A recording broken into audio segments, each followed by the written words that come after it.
नमस्कार दोस्तों, आप लोग का ऑल इंडिया स्टडी में स्वागत है। आइए आज हम हिंदी का पैडागोजी और गद्यांश और पद्यांश को मिलाकर 30 क्वेश्चन हल करेंगे, जो हूबहू पेपर में इसी प्रकार का क्वेश्चन आता है। तो आइए आज हम प्रैक्टिस सेट हिंदी का देखते हैं। प्रश्न नंबर 1 है, लिखित कार्य की जांच में बच्चों की सहायता लेने से। ऑप्शन नंबर 1 है, केवल पठन कौशल का अभ्यास होता है। दूसरा है, बच्चे ज़्यादा गलतियां ढूंढना सीख जाते हैं। तीसरा है, बच्चों को दूसरों की हस्तलिखी सामग्री को पढ़ने का अवसर और अवलोकन क्षमता के विकास का अवसर मिलता है। और चौथा है, बच्चे दूसरे के विचारों से परिचित होते हैं। तो देखिए इसका जो सही आंसर हो जाएगा, कह रहा है लिखित कार्य की जांच में बच्चों की सहायता लेने से क्या होगा, बच्चों का अवसर मिलेगा, अवलोकन करने का अवसर मिलेगा, पढ़ने का अवसर मिलेगा। तो इसका जो सही जवाब हो जाएगा ऑप्शन नंबर 3 हो जाएगा। ठीक ना। अगला देखेंगे प्रश्न नंबर 2, निम्नलिखित में से किस उद्देश्य के लिए प्राथमिक स्तर पर भाषा नहीं सीखी जाती। तो देखिए ऑप्शन नंबर 1 है, जीवन की विभिन्न स्थितियों को साधन। दूसरा है, भाषा का व्याकरण सीखना। तीसरा है, मन की बात कहना सुनना। चौथा है, अपनी अनेक जरूरतों को पूरा करना। क्वेश्चन क्या कर रहा है कि किस उद्देश्य के लिए प्राथमिक स्तर पर भाषा नहीं सीखी जाती। तो देखिए इसका जो सही आंसर इसमें से लग रहा है, जीवन की विभिन्न स्थितियों को साधना। ठीक ना, इस पर भाषा नहीं सीखी जाती है। ऑप्शन नंबर 1, व्याकरण, भाषा का व्याकरण सीखना, इस पर भी मन की बात कहना और सुनना, इस पर भी सीखी जाती है। अपने अनेक ज़रूरतों को पूरा करना, इस पर भी। ठीक है, लेकिन जीवन की विभिन्न स्थितियों को आधार बनाना या साधना, इस पर नहीं सीखी जाती है। अगला क्वेश्चन देखेंगे, प्रश्न नंबर 3, जिस विधि में छात्र व अध्यापक विचारों का आदान प्रदान करते हैं वह विधि कहलाती है। जब देखिए विचारों का आदान प्रदान होगा ना छात्र और अध्यापक में, मतलब आगमन निगमन होगा, तो यह विधि इसमें जो है कहलाएगी निगमन विधि। ठीक ना। नहीं, निगमन में तो उदाहरण से, देखिए निगमन विधि जो होती है वह नियम से उदाहरण की ओर चलती है, तो ये तो नहीं होगा। ठीक है, सॉरी। और इसमें क्या होगा, विचार विमर्श विधि हो जाएगी। ठीक है ना, विचारों का आदान प्रदान में विचार विमर्श विधि वृद्धि हो जाएगी, विधि हो जाएगी। ठीक, सॉरी, कहाँ दिमाग है भाई। अगला देखते हैं प्रश्न नंबर 4 है, हिंदी भाषा के संदर्भ में निम्नलिखित में से कौन सा निबंधात्मक परीक्षाओं का लाभ है। तो ऑप्शन नंबर 1 है, इसके द्वारा इस बात का भी पता लगता है कि छात्र किस प्रकार की विचारों को संगठित करके लिख सकता है। दूसरा है, इन परीक्षाओं में बहुधा एक ही प्रश्न पर भिन्न भिन्न परीक्षक भिन्न भिन्न अंक प्रदान करते हैं। तीसरा है, इसमें पूरे पाठ्यक्रम पर बल नहीं दिया जाता। चौथा है, छोटा करना पड़ेगा ना, ठीक। चौथा है, इन परीक्षाओं के निश्चित उद्देश्य न होने के कारण इसमें वैधता का अभाव पाया जाता है। तो देखिए कह रहा है कि निबंधात्मक परीक्षाओं का लाभ है। ऑप्शन नंबर 1 है, इनके द्वारा इस बात का भी पता लगता है कि छात्र किस प्रकार के विचारों और संगठन संगठित करके लिख सकता है। तो इसका यही सही हो जाएगा। ठीक ना, ऑप्शन नंबर 1 हो जाएगा। अब प्रश्न नंबर 5 देखेंगे। 5 क्या कह रहा है, कह रहा है शिक्षण की उस विधि को कहते हैं जिसमें सामान्य से विशिष्ट अथवा सामान्य नियम से विशिष्ट उदाहरण की ओर बढ़ा जाता है। अभी हम बताए हैं ना, निगमन विधि में नियम से उदाहरण की ओर, और आगमन विधि में उदाहरण से नियम की ओर।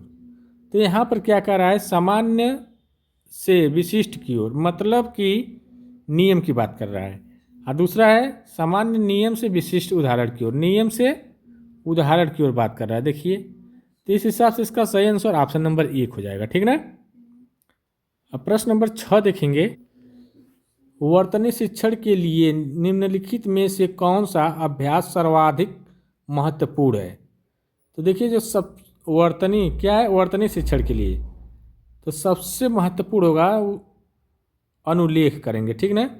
जब अनुलेख करेंगे तो उससे क्या होगा, वर्तनी में सुधार आएगा।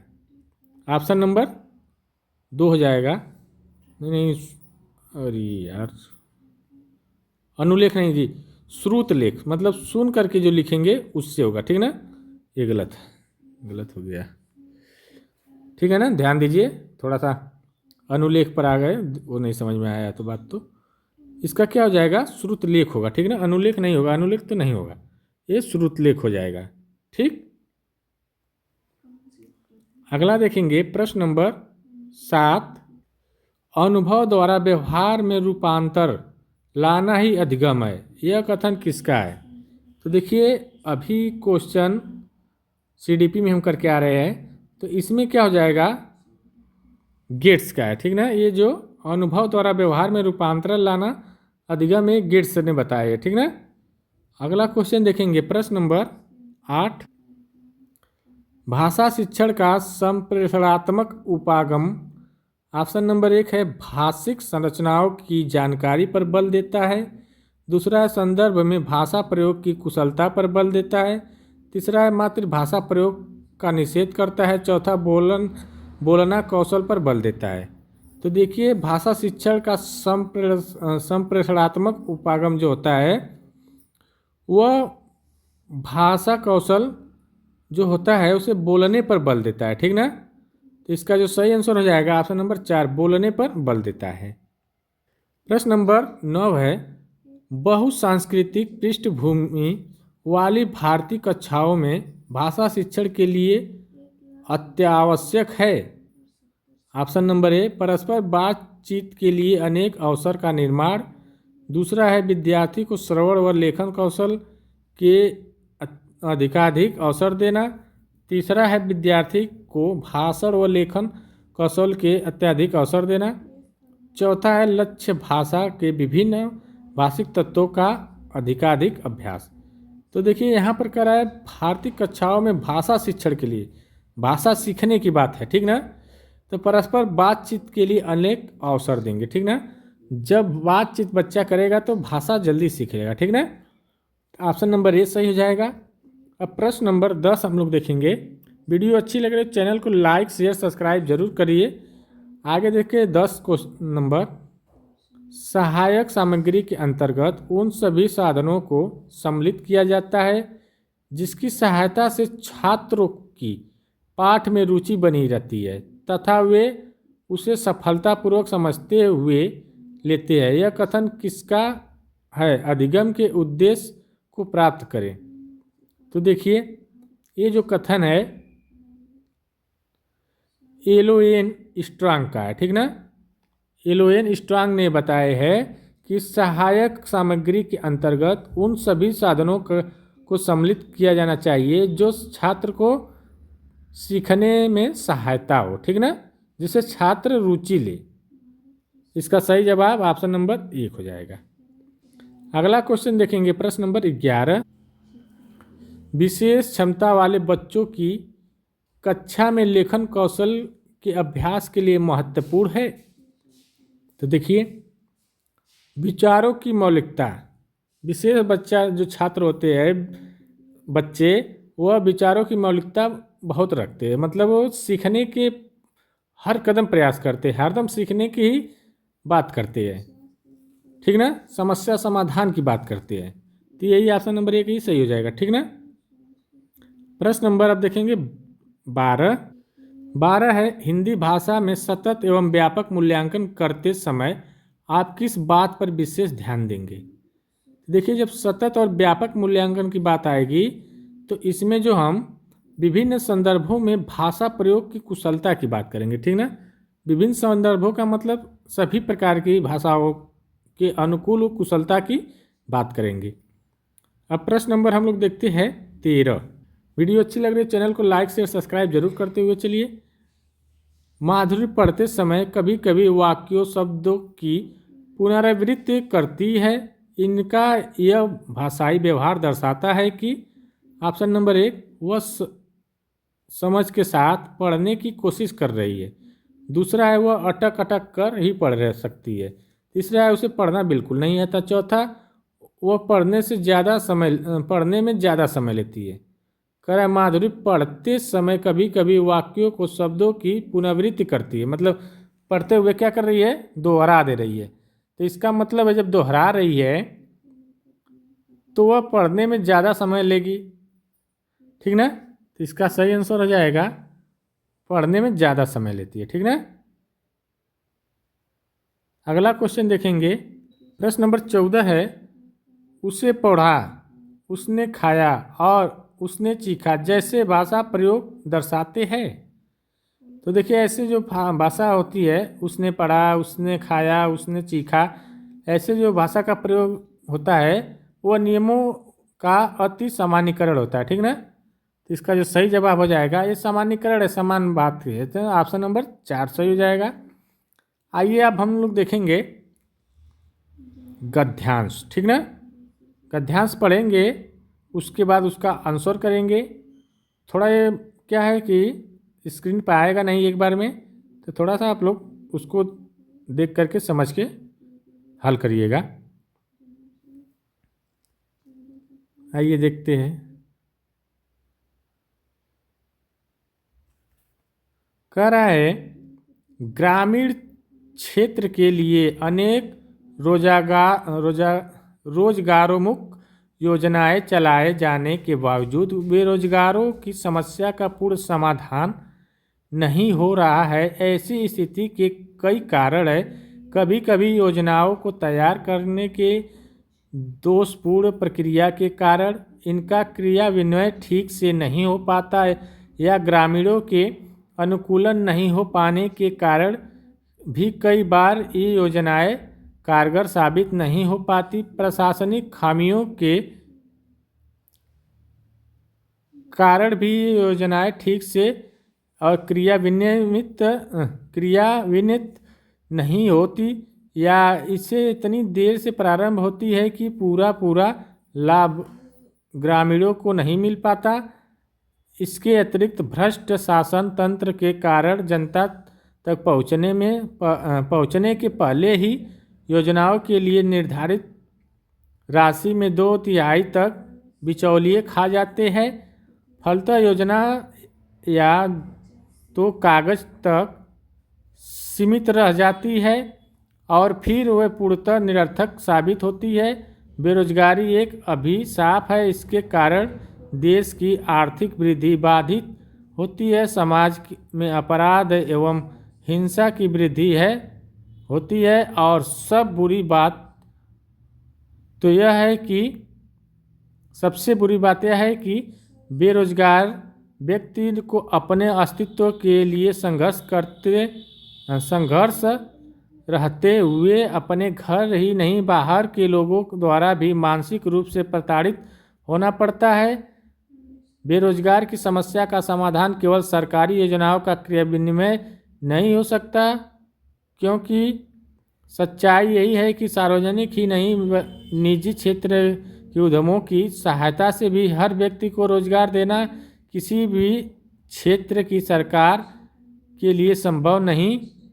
बेरोजगारी की समस्या का समाधान तभी संभव है जब व्यवहारिक एवं व्यावसायिक रोजगार मुखी शिक्षा पर ध्यान केंद्रित कर लोगों को स्वरोजगार अर्थात निजी उद्यमों एवं व्यवसाय प्रारंभ करने के लिए प्रेरित किया जाए, ठीक है। इतना बड़ा पैराग्राफ है, देखिए, ठीक ना। तो अब इसका जो आंसर अब यहीं से मिलेगा। अब देखते हैं आंसर क्या है। ये कथा हो गई, ठीक ना, कथा ही। तो अब इसको इसी कथा से आंसर हम लोग खोजेंगे। प्रश्न नंबर क्या है, 15। बेरोजगार बेरोजगारी की समस्या का संपूर्ण समाधान नहीं होने के कारण के लिए निम्नलिखित में से किसकी चर्चा नहीं की जा गई। देखिए इसमें कौन ऐसी चर्चा नहीं की गई है पैराग्राफ में कि जो की बेरोजगारी के बारे में हुई है, ठीक ना। इस पैराग्राफ में प्रशासनिक खामियां ये तो बोली गई है। ग्रामीणों की अशिक्षित होना, ये बात पूरा पैराग्राफ में कहीं नहीं है। ग्रामीणों का अशिक्षित होना पूरा पैराग्राफ में कहीं नहीं है, तो यही नहीं है। और तो योजनाओं को तैयार करने के लिए दोषपूर्ण प्रक्रिया ये भी बोली गई है, और ये भी बोली गई है योजनाओं का ग्रामीणों के अनुकूल नहीं होना, ठीक ना।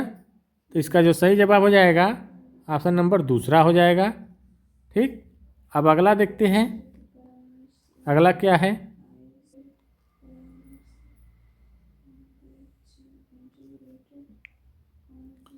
योजनाओं का पूरा पूरा लाभ ग्रामीणों को क्यों नहीं मिल पाता। तो देखिए ऑप्शन नंबर ए, ठीक ढंग से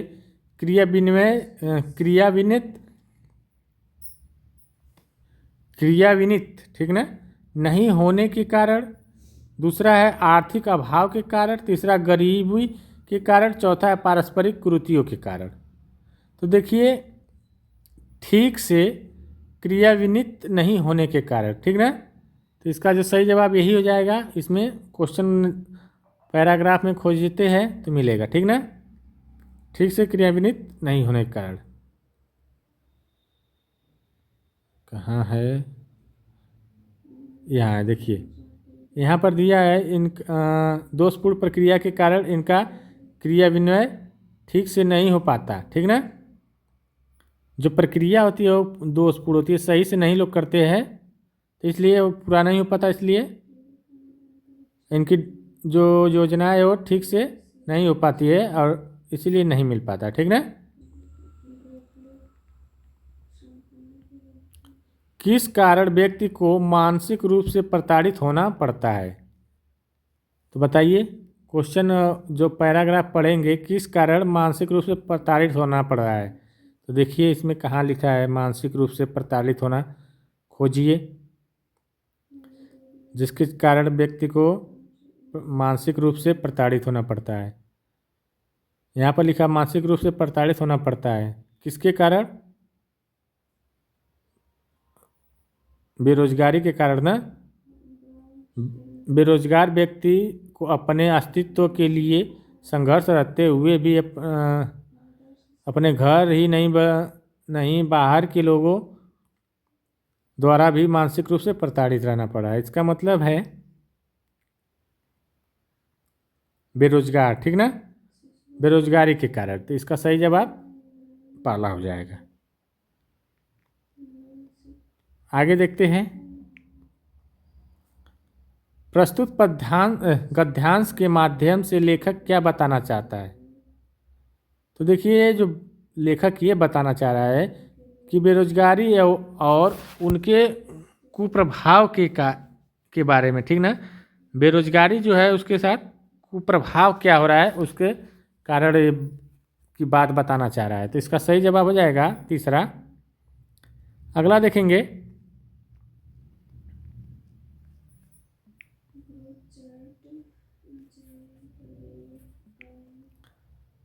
उन्नीस है, प्रस्तुत गद्यांश में किसके महत्व पर बल दिया गया है। तो देखिए जो गद्यांश में सबसे ज़्यादा जो बल दिया गया था आप लोग पढ़ेंगे, तो आइए देख लेते हैं किस पर बल दिया गया है। ये व्यवहारिक व्यवसाय पर, ठीक ना। देखिए व्यवसाय पर बल भी दिया गया, ठीक ना। ध्यान केंद्रित लोगों का स्वराज के लिए इस पर भी बल दिया गया है। तो इसका जो सही आंसर क्या हो जाएगा,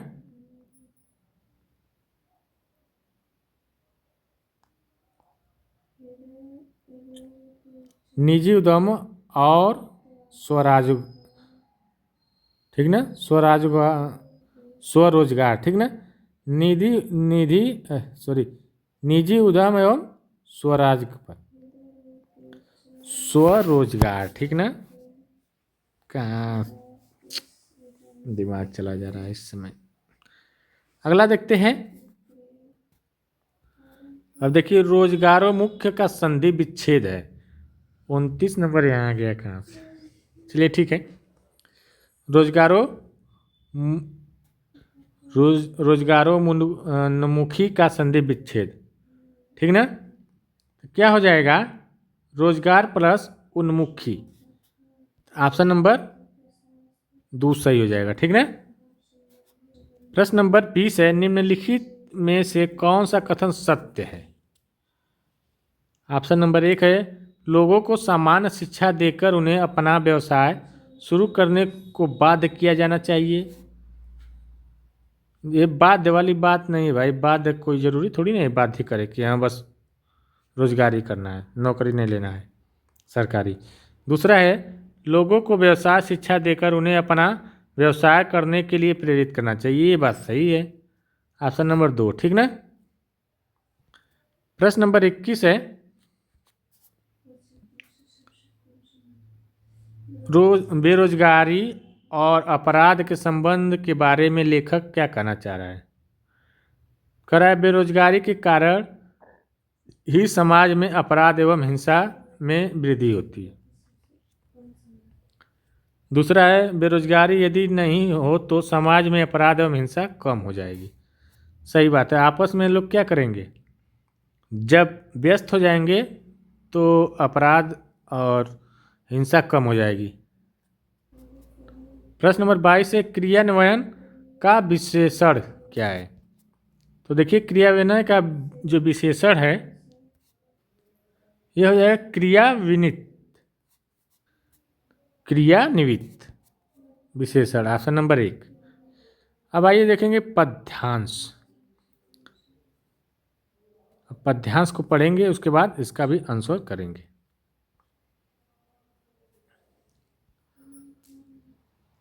मुक्त करो नारी को मानव चिरबंदिनी, नारी को युग युग की बर्बर कारा से जननी सखी प्यारी को छिन्न करो सब स्वर पास उसके कोमल तन मन के वे आभूषण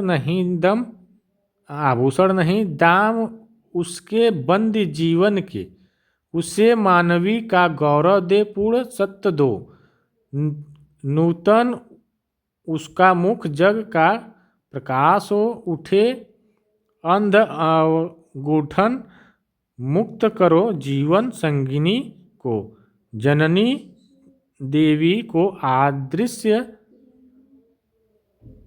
जगजीवन में मानव के संग हो, मानवी प्रतिष्ठि प्रेम स्वर्ग हो धरा मधुर, नारी महिमा से मंडित, नारी मुख की नव किरणों से युग प्रभाव हो ज्योतित। तो देखिए ये तो हमारा हो गया पद्यांश। अब इससे आंसर करेंगे। 23 है, कवि नारी को किस दिशा से मुक्त कराना चाह रहा है। तो देखिए पुरुष के बंधन से क्या कराना चाह रहा है, मुक्त कराने की बात कर रहा है, तो दूसरा सही हो जाएगा। छिन्न करो सब स्वर्ण पास से क्या तात्पर्य है, तो इसका मतलब सोने को क्या कर रहा है, सोने के आभूषण को अलग करने की बात कर रहा है। छिन्न करो सब स्वर्ण पास, तो इसका जो सही आंसर क्या होगा, नारी को सोने के आभूषण से अलग करने की बात कर रहा है, तो ऑप्शन नंबर 3। प्रश्न नंबर 25 है, कवि नारी को किन किन रूप से प्रतिष्ठित करना चाह रहा है। तो उसमें देखिए दिया है नारी को किस किस रूप से प्रतिष्ठित कर रहा है।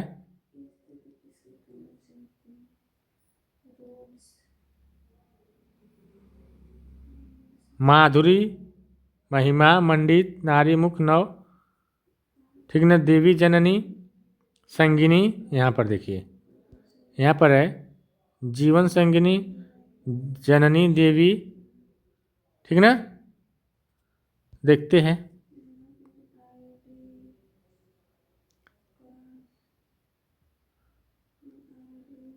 मानवी, ठीक ना, मानवीय युग का प्रकाश देने वाले के रूप में, ये ऑप्शन नंबर 4 सही हो जाएगा। प्रश्न नंबर 26 है, युग युग में युग युग की बर्बर कारा से पंक्ति में कौन सा अलंकार है? तो देखिए युग युग आ गया ना, मतलब ये हो रहा है इसमें पुनरुक्त की बात हो रही है, पुनरुक्त प्रकाश अलंकार हो जाएगा, ठीक ना। तो इसका सही जवाब ऑप्शन नंबर 3। 27 है, जगजीवन में समास, जगजीवन में कौन सा समास है? तो देखिए जगजीवन में, जगजीवन के चिर महान, इसमें तत्पुरुष समास है, ठीक ना। 28 है, प्रस्तुत पद्यांश का उचित शीर्षक है। तो देखिए कौन होगा? नारी मुक्त का आह्वान किया जा रहा है, ठीक ना। नारी मुक्त के कहा जा रहा है कि नारी को मुक्त करने की, मतलब जो बाध्य है पुरुषों से उसको मुक्त करने की। तो इसका सही जवाब ऑप्शन नंबर 4 हो जाएगा। देखिए वीडियो अच्छी लगे चैनल को लाइक शेयर सब्सक्राइब जरूर करिए। अब मिलते हैं अगले वीडियो में, तब तक के लिए नमस्कार, धन्यवाद, बाय बाय।